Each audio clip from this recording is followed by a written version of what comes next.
At Direct Service Garage Doors, we are your one-stop shop for all things garage door. From garage door repair and broken spring replacement to new garage doors and openers, we do it all. We're proud to be among the highest-rated local garage door companies in all of Northwest Arkansas.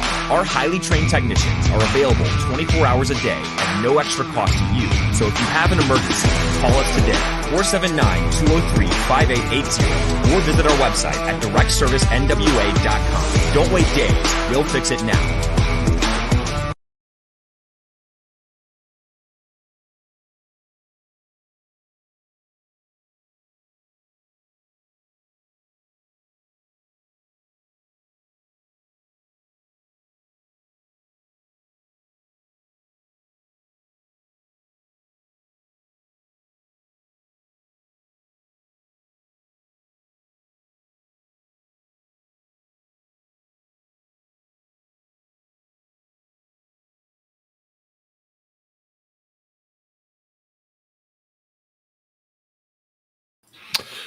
All right. Welcome, everybody, to the post-game, the Razorback basketball post-game show. I'm Ty Hudson. We're going to get this thing started here in just a second.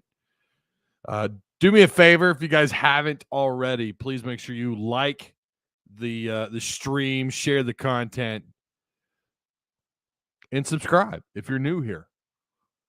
Send the link to Granny. Maybe Granny loves her some Arkansas basketball, huh? Tell her, you know what? They're killing it over there at hogville.net, YouTube. All right? Yeah, I'd love it if you do that.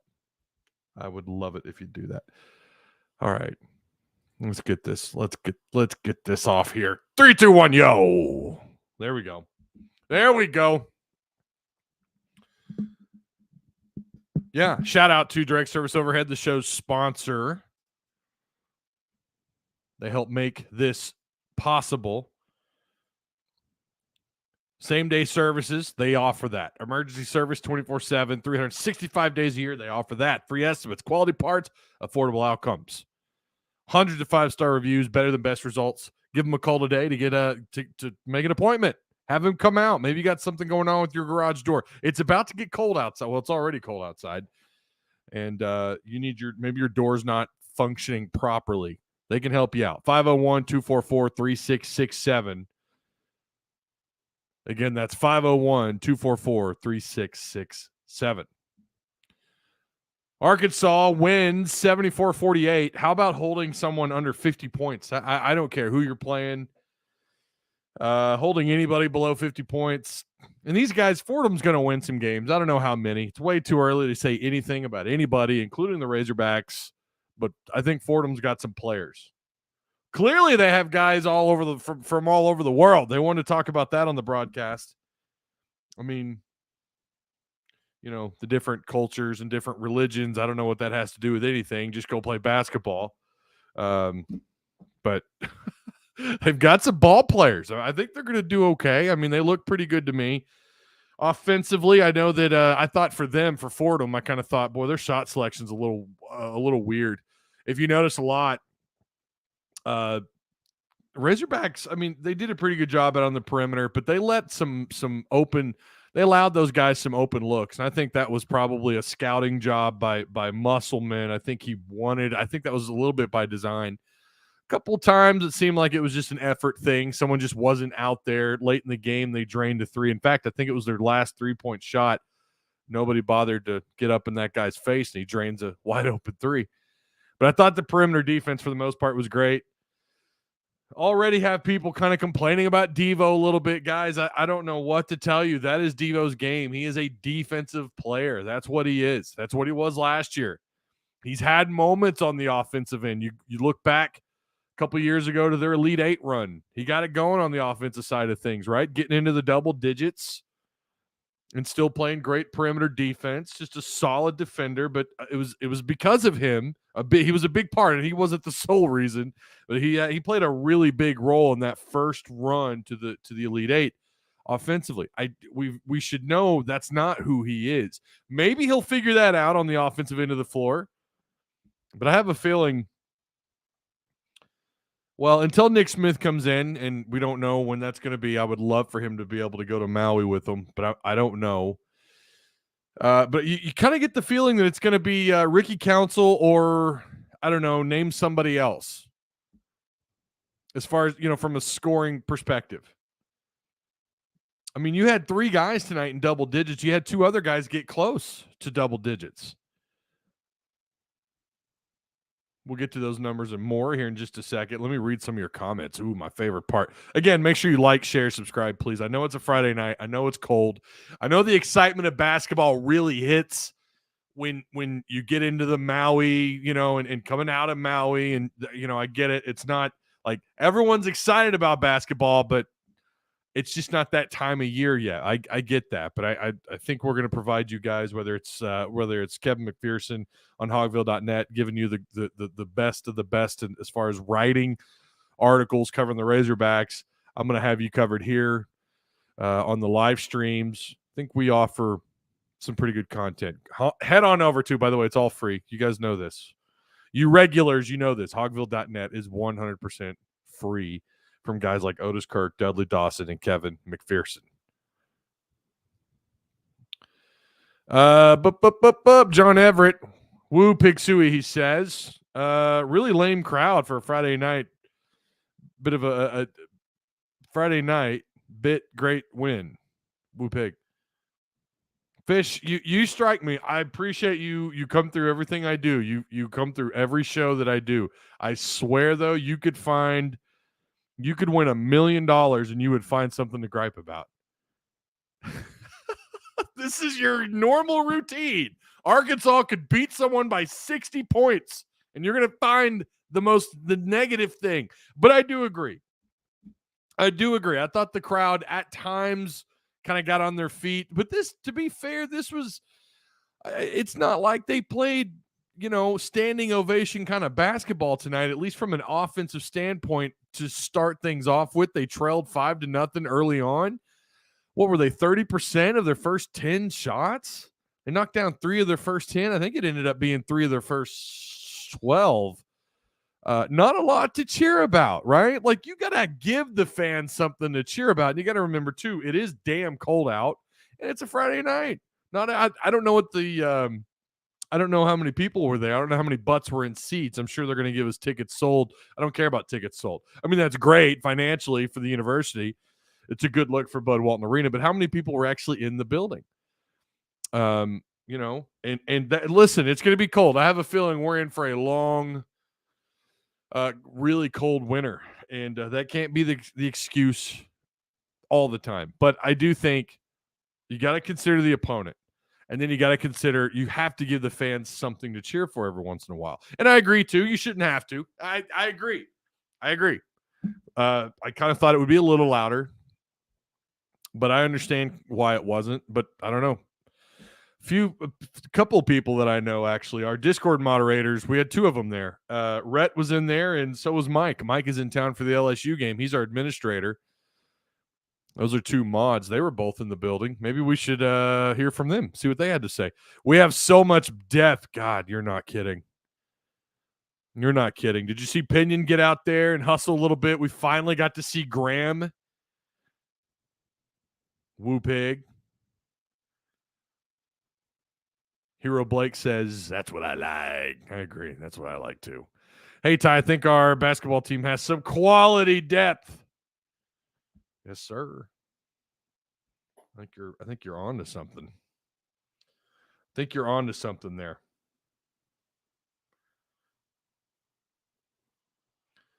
Get some more shares out. Please do me a favor, share the content. I'm the acting producer on these lives. I'm also the host. So it just takes me a second here to get some of these out. But I have no problem doing it. We can do it. We can knock it out, man. I can multitask. Ghoul says, I still like Devo. Dude, you got to appreciate what Devo does, right? You got to appreciate what the guy brings to the table. Is he going to light up? Is he going to be a high assist, high scoring, great defensive player every game? No, it's not what he is. I can't believe we had someone actually pick him as the point leader. Josh. I think Josh did in our Discord, in our pick for the evening. Like I'm going to be surprised if he. I mean, maybe not, because we have seen offensive burst from him. But I love, I love what he brings to the table. If all he is a guy that forces turnovers, great defender, can defend the perimeter, I'm all about it. By the way, the jerseys were top notch. Top notch. Loved the tribute to the veterans. I loved it. Devo is a weapon come March Madness. Ain't that the truth? Yeah, come March Madness, we'll see what he can do, right? Come on, man. I'm not always negative. Fish, yes, you are. I mean, you're a good, healthy balance of the two. You just always seem to find that one little stray hair, right? You find it and you pluck it. You demand perfection, and that's okay. I understand that, but it's just not going to happen. All right, the attendance probably was a little low tonight. You have to consider the opponent, and that's probably the same story everywhere around college basketball. But at its height, when there's a halfway decent opponent in the arena, you know, that can at least maybe, well, they're not going to match your talent. Not very many teams are going to match this talent and their overall size. I don't know if that's going to happen either, but who at least come in with a little bit of excitement, with a winning record. Maybe they can come in for the upset. That Bud Walton Arena is. Go back to Auburn last year. Oh my God! I know people that were there, and they were like, I don't know that I've ever heard a family. Well, he's not a family member. I take that back. He's a good friend of mine. He was there. He has been to a number of games. He was in Bud Walton Arena with the last dunk against Kentucky by Qualls, and he swears that Auburn game was the loudest game he's ever been in. He's been in opposing arenas, and he swears that game was the loudest he's ever been in. I mean, this is a guy that travels and has been to a lot of opposing arenas. Non-SEC, he's been in Big 12, he's been in ACC, and he swears up and down that was the loudest he's ever heard. Favo can bring it, man. Don't worry about that. Kind of wish AB would shoot more. Well, I mean, he's a distributor. That's what he's supposed to be, right? He's the point guard. He's the one. He's not gonna shoot a lot. That's not his role in this team on this team, unless Muss changes that. Maybe that changes a little bit when you bring Nick Smith in, but you shouldn't need him to be a scorer. You're fine with him getting a few points, maybe 6 points. You'd be all right with that as long as he's distributing the ball, getting guys in the lanes, right? Helping to create, helping to make things happen on the floor. That's the point. That's the PG's job, baby. Distribution.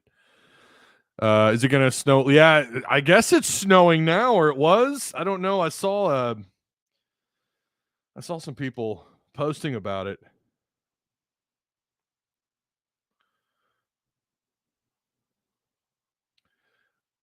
It'd be awesome if you guys. Well, never mind. Looks like some people have already retweeted the show. Appreciate that.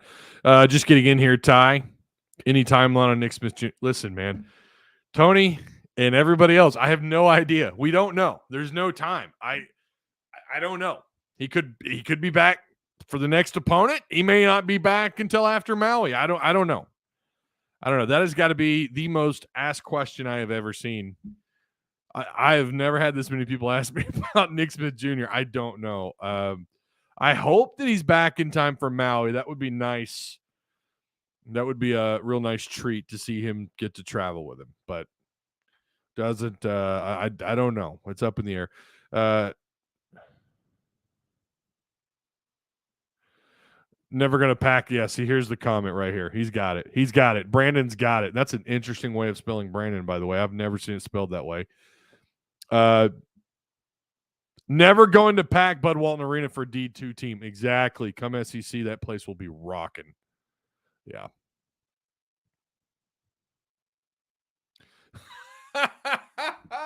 Wait, are you coming into some money, Fish? What is this? Are you coming into some money, my man? Bro. We'll have to hide it from the government. The IRS. How many new IRS agents did they hire? They're coming for you, bro.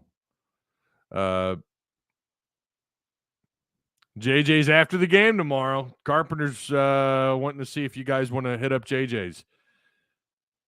We need Devo to guard the perimeter. Yeah, that's his job. That's what he's going to do. Hogs look huge compared to other teams so far, noticeably lengthy. Yeah, and that's, obviously that differential in size is going to change as you get into SEC play. Let's talk about these numbers really quick. Let's dive into the numbers. Let's do that. Quisenberry, their star. I mean, this guy's considered. I mean, you heard them. They said he was one of the premier scorers in college basketball. I mean, they talked him up like he was a first round draft pick. He had 10 points, turned the ball over 3 times. He had a steal, an assist, and a rebound, a defensive rebound.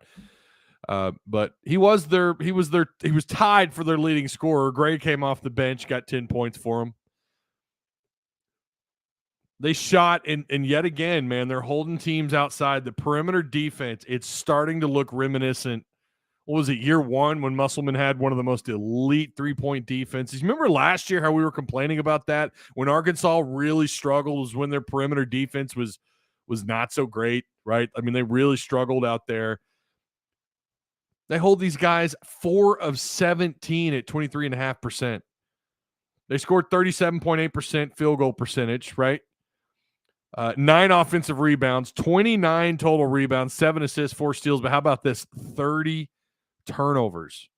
I don't know how much of that was the crowd. I would probably say not as much, but I'm sure the crowd had some impact on that. Again, these guys kept talking up, oh, they're not afraid of these teams with their crowds. They've been in this situation before. That wasn't even that wasn't anything inside Bud Walton Arena. I mean, and they turned it over. And again, I'm not saying that that's why they turned it over 30 times, but they seemed off. And I think obviously the biggest reasoning for that, Arkansas's defense. I mean, they're so lengthy.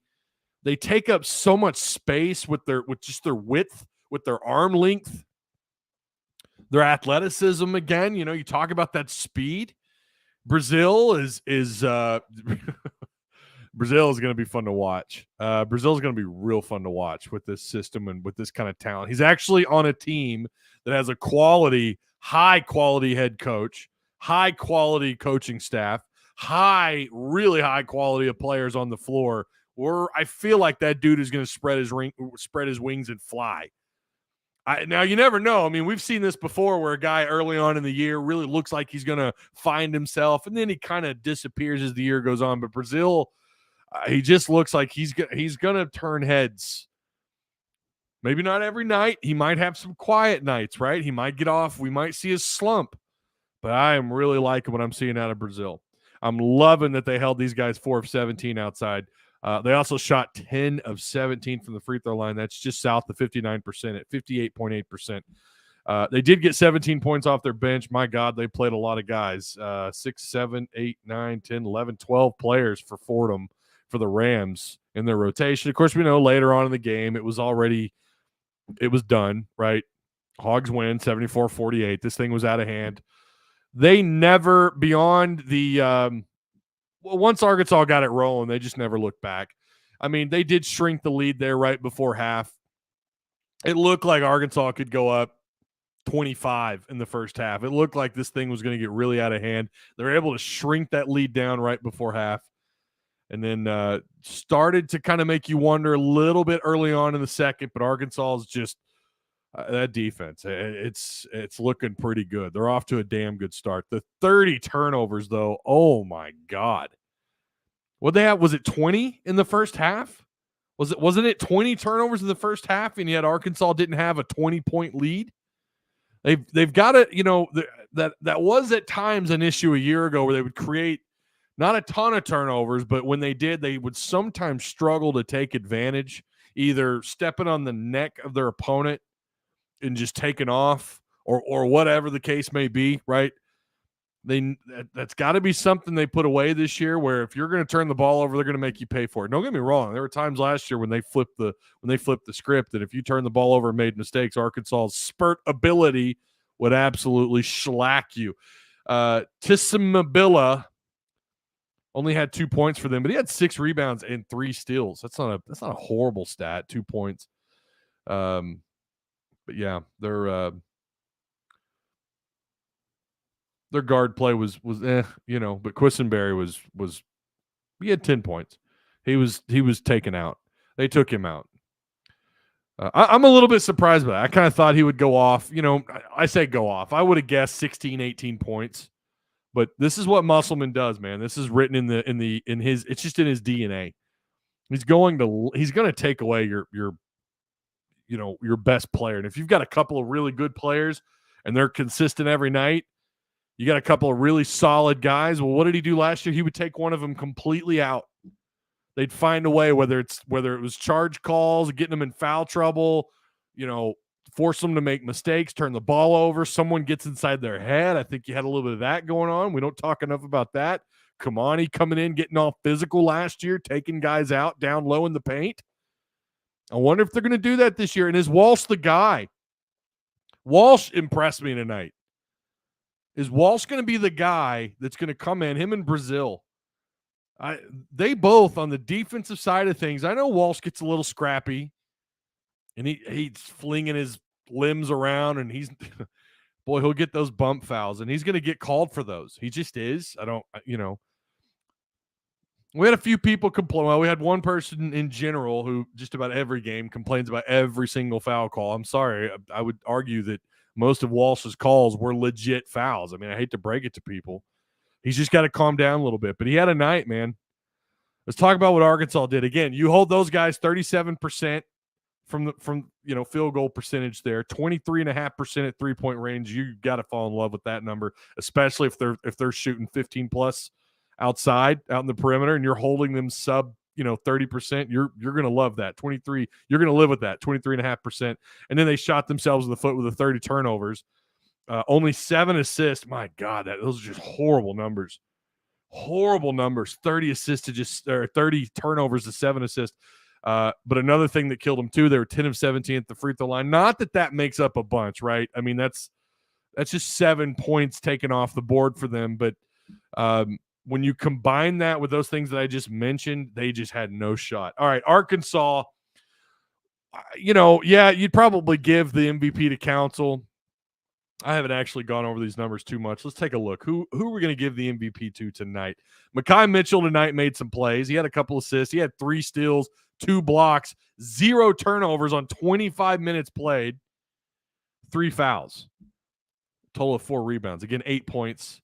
He was one of 2 starters who didn't get into the double-digit category.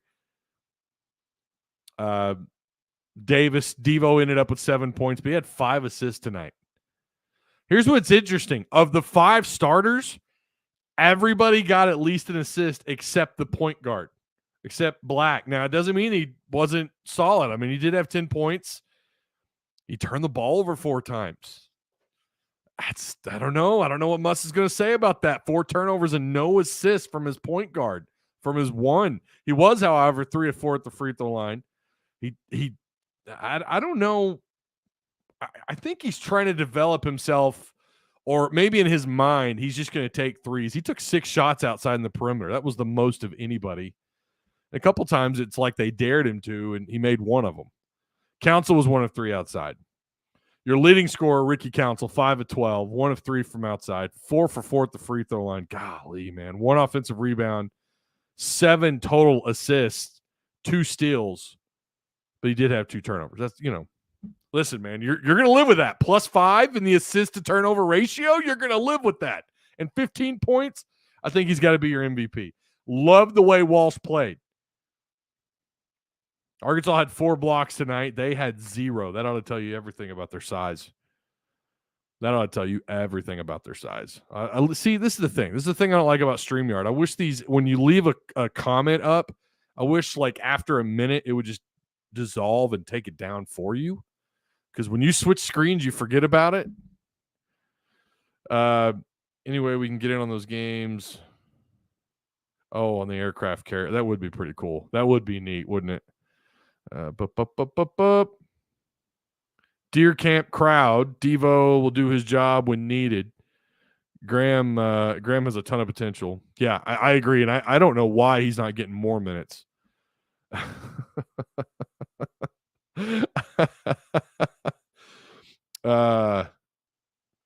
Scrolling down. How about them Hogs? That's right, Keith. How you doing, man? Hope you're doing well, Keith Flynn, sir.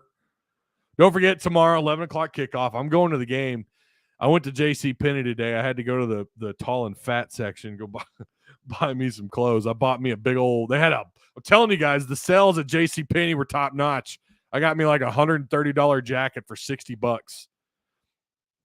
It's big man size too.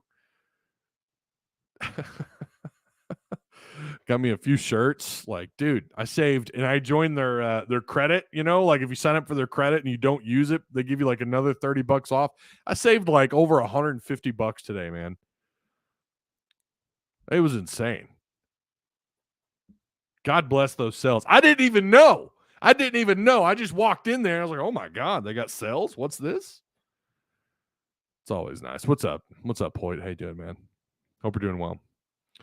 I think we could say we aren't going to be a shootout team. We're going to win a lot of games ugly this year.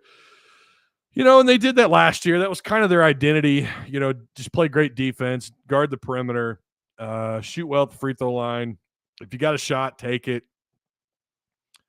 You know, we're going to take away your star, and we're going to force, if you've got more than one baller on the offensive end of the floor, we're gonna take away one of them. We're gonna force the other guy into a corner and see what you do. We're gonna contain what you do. It didn't seem like, outside of early on, you know, Oklahoma at the Bach in Tulsa. Other than that, it didn't seem like there were a whole bunch of games where the defense just completely, you know, like the bottom fell out. Arkansas played absolutely everybody tonight, by the way. This has to be the most players he's ever played. Let's count. 6, 7, 8, 9, 10, 11, 12, 13. The entire roster. Arbogast got in there. Pinion got 4 minutes. Pinion had a steal and 2 points. Look at that. His numbers, 100% coming out of this game, shooting from the floor. You go. Graham was 4 of 6. I like Graham, man. You kind of wonder if he doesn't just work his way into that as that rotation starts to shrink down. You know, you're probably, I mean, right now, yeah, your average is really high because, you know, these games have gotten a little out of hand and it's allowed you to stretch your bench play out a little bit. But as you know, who knows, Maui, what's that rotation look like and how many guys do they play? Assuming these are all tight games, which I still think they're going to be. I know we're looking around at some of these other teams not getting off to the best of starts. I still think they're going to be ball games for sure. Kind of makes you wonder what that rotation and how much of that rotation is involved. Are we going to see 9, 8? Is it going to? I doubt we see 7 at any point. I don't know that we see 7. I don't know that that's ever going to be I think the average rotation. The more I look at this, it's going to be 8. It's going to be 8. I have that feeling. And you wonder if Graham wasn't kind of auditioning it. Listen, every chance those guys get, especially considering we didn't see him at all in the first game, every chance these guys get, they're going to try and put on a show. Pinion got 4 minutes. He got 2 points and a steal. That's a quality 4 minutes of play right there. Not super duper high quality. That's high quality. Got a couple points there and a steal. You also got a foul. Dunning played. Ford got 5 minutes. He got a couple points. I kind of wonder what Kamani Johnson does this year. Does he? I mean, you have to imagine at some point he comes in and he's your guy. I mean, how often did you rely on him to with that underneath play? And you know something else that I'm loving from this team right now, and again, early on, things could change. The underneath distribution of the ball around the rim. Like, they're setting up shots underneath, and they're directly under the rim. They're directly underneath the net, and there's all kinds of ball movement. Now, that can lead to turnovers because you're playing in it's tight underneath there, right? I mean, you've got 2-3 guys, and 1 or 2 of those guys are huge. It's either your forward, or if they have a center, a couple of maybe a 4 and a 5 down underneath, you're going to turn the ball over because they're flapping their big old arms and big hands around. They're going to turn the ball over eventually down there, and I think they did once or twice today down underneath, at least right underneath the goal. I mean, but they're playing a little bit smarter than they were in Europe, than I guess than what they did against Texas in the exhibition game earlier this year. I think they're playing a little bit better, a little bit smarter, and there's all kinds of great ball movement right there, right underneath the net, and I'm loving that, man. I'm loving that. We saw that at times last year. J-Dub doing his part. He was we kind of jokingly called him the point guard underneath, or the big point guard, the forward guard, or whatever. That's he was like a 4 and also a 1 underneath the rim, but now it feels like you got a couple of guys that are willing to do that. Walsh is one of them, and if they have to, they'll kick it out and they'll find someone out in the perimeter. I don't know. The biggest question I still have is and it's a problem. It's 3-point shooting. Let's go over these numbers. All right. Overall as a team, 46% field goal. You're going to take that. You're in love with that number. 30 of 65. That's great. Not so great with the free throw shooting. At one point, they got this number up to like 75%, and then they dropped down to 66. They're 12 of 18. That's not atrocious, but yeah, again, you guys know where I'm at with that. If you followed me long enough, when you're taking that many shots at the line, you really need to be at that 72, 74, somewhere in 72, 74% at the free throw line. What I'm not loving is the 2 of 16 outside. That's your weakness. And that was this team's weakness a year ago, and you kind of wonder, are they going to be even worse outside? It doesn't feel like when Nick Smith comes in, what kind of effect does that have on the rest of the floor? What kind of effect does that have on the rotation? Obviously, the opposing team's going to have to change schematically, because Nick Smith, this is legit top 3, top 5 NBA talent.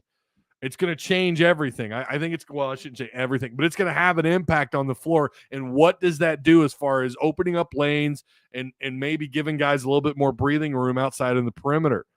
Is someone going to find their game outside? It looked to me like Black wanted to try and be that guy. And he went 1 for 6. Council was 1 for 3. You would love for someone, just one. It could be just one guy this year. You feel like that's all you need to really break the ice on this offense and what they can do. Just one guy who can maybe knock down 3 or 4 threes a game. Is that asking too much? Is that asking a little bit too much? Lately, I think it is. I don't know. I don't think Anthony Black is your guy unless he just, I don't know, unless he just works on it more. I don't know. Unfortunately, they don't have that guy right now that's standing out outside the perimeter as far as a shooter. No, I mean, you've got 0 for 2 by Walsh, 0 for 3 by Devo Davis, 0 for 2 by Brazil. We know Brazil's not going to take that shot very often. Although we say that, he last game, he ended up going 3 of 7 though, 32 minutes. A lot of minutes for him coming off the bench. For sure, Brazil's going to be in that rotation. So we know Brazil's going to be involved. But who's next up? Graham got 11 minutes. Mikal Mitchell, he got 5. But right there, Brazil and Graham. Can Graham keep this up? Can he go and get 10, 12 minutes again for their next game? I don't know. Maybe. We'll see. Let's scroll down here. We need someone to step up and be the shooter. Yeah. As long as we can hit 3 or 4 threes a game. Well, and that's all fine and dandy if that is the case. I mean, you only knocked down 2 tonight and you still won, but we all know the competition's about to get real. And there's going to come time. There's going to come a time when the lanes are clogged up. Things are there's too much traffic down low, and they're going to give you the opportunity for some open looks outside. And there's going to come a time when you're going to need to knock those down, and it can't just be 2 or 3. You might need 5, 6, 7, right, to really open things up on the offensive end of the floor. They're right now, man. In Europe, I think Europe was an indication of what's to come. The 3-point shooting in Europe wasn't very good. It was bad. And so far, they're not showing signs of life outside. Do they get it fixed? I don't know. Do they absolutely have to get it fixed? Listen, they were horrible last year. They were in the 300s last year. And look how far they went. Look how far they went. Now, again, you can make the argument, well, imagine if they had the guy. Imagine if they had the guy, Ty, outside shooting, opening things up, opening up lanes, stretching the feet, stretching out the defense a little bit. What could they have done differently? What does that do schematically for Musselman? And I agree with that. But they still made it to the Elite Eight, man. And I don't think they weren't the second best team in the country last year. Although you go back against Baylor, I think Arkansas was the second best team in the country. They just ran into Baylor in the Elite Eight. Last year wasn't the case. Doesn't mean that they were any better or any worse at all. Different year, different outcomes, right? Different roster. But my gosh, this team is fun. I mean, they are fun. And it wasn't even an offensive explosion tonight. We got some spurt ability, but they were a lot of fun tonight. And I think defensively, if they continue to look this way, again, competition's going to get tougher. But if they can continue to play at that level on defense, oh my goodness, they're going to be problematic. Mike Garrison says, I believe the threes will come when they come. Oh, all right. Maybe they will, Mike. Again, if it's any if there's any kind of connection, last year that it never came. Last year it never happened, right? The 3-point shooting never opened up. You say they come when they come. I mean, we'll see. I think the jury's out on that. Steven says, I love basketball. Oh my God, I love this time of year, man. This is a great time of year. Keeps me super busy. But I love doing these post-game shows. Tomorrow, I will be doing 2 lives tomorrow. We're going to do the Hogville post-game with Otis Kirk. I think we're going to get Dudley Dawson on. Yeah, I'm almost positive we're getting Dudley on tomorrow night. Otis Kirk, we'll start off, Otis Kirk and I, and then we'll bring Dudley on. And then immediately, give me a few minutes after Hogville, we'll hop on over. We'll finish the late afternoon going into the evening on Tuss Talk with Ty, the call-in show. We did a call-in show this morning for some free tickets. We gave away 3 tickets on Tuss Talk with Ty, and the call-ins, as per usual, were fantastic. They were great calls. We're still getting people accidentally clicking the StreamYard link, which is hilarious. But I appreciate those people too. Even the ones who don't mean to. We've had that happen twice. Who was the first one? Yudwa, who's a regular in our Discord. Well, semi-regular. He's a Patreon supporter. When someone is hot, they are hot. Mm-hmm. Yeah, it's usually how it works. But, I mean, you would like some consistency, right? You want the perimeter shooting to tick up a little bit. 12.5% ain't it, my man. 12.5% ain't it. 2 of 16 is not good. That's not good. You got to do better. Yeah, so call-in show tomorrow after Hogville on Tuss Talk with Ty. If you haven't already, go over there and subscribe. Go to hogville.net, free content. Kevin McPherson will have the write-up for this evening's game, and he'll have you covered. And again, Otis Kirk and Dudley Dawson will have you covered on the written stuff on hogville.net for completely free. We'll be back tomorrow. This weekend is super busy. Looking forward to it. I will, like I said, I will be at the game. I'm gonna be freezing my butt off. So, but looking forward to it. All right. We'll see you guys tomorrow.